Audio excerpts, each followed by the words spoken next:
Welcome to your special place in hell, Canada.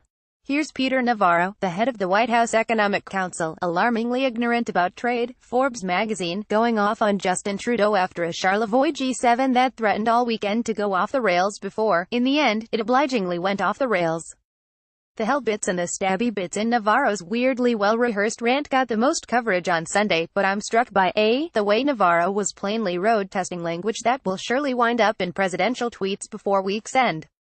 That's what bad faith Justin Trudeau did with that stunt press conference, Navarro said, referring to the utterly routine closing press conference every G7 host head of government has held since the first one in 1976. That's what weak, dishonest Justin Trudeau did. Navarro continued. Who even talks like that? That comes right from Air Force One, Navarro said. B. This bit.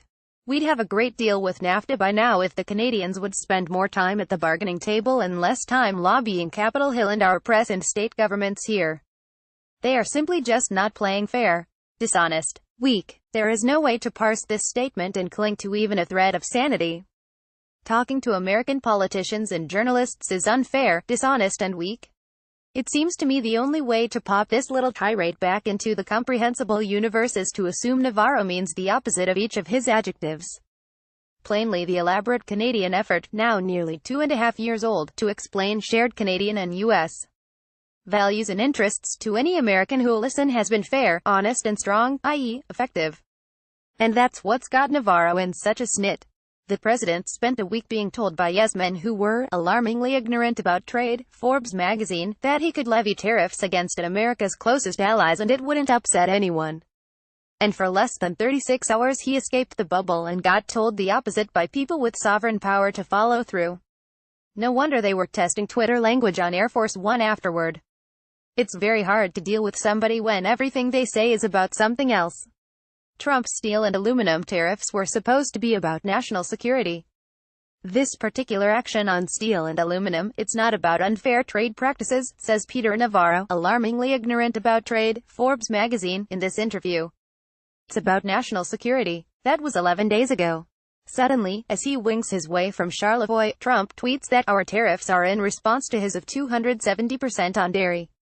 That would be enough of a head-spinning reversal, except there's reason to suspect Saturday's Twitter tiff wasn't even about dairy. Here's Trump economic advisor Lawrence Kudlow, always wrong pseudo-economist, New York Magazine, saying much the same stuff Navarro said in a near-simultaneous interview on another network, though it's fun to note that Kudlow thought the G7 communique was good, while Navarro is pretty sure it's socialist. But here's the key point. Kudlow says. It's worth noting that up until he says this, nobody has breathed a word about North Korea. Kudlow introduces it. The president is going to negotiate with Kim, of North Korea, in Singapore. It is a historic negotiation. And there is no way this president is not going to stand strong. Number one, he's not going to allow for other people to suddenly take potshots at him hours before that summit.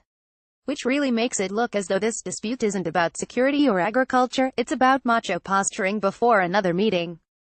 Two things are worth saying about that.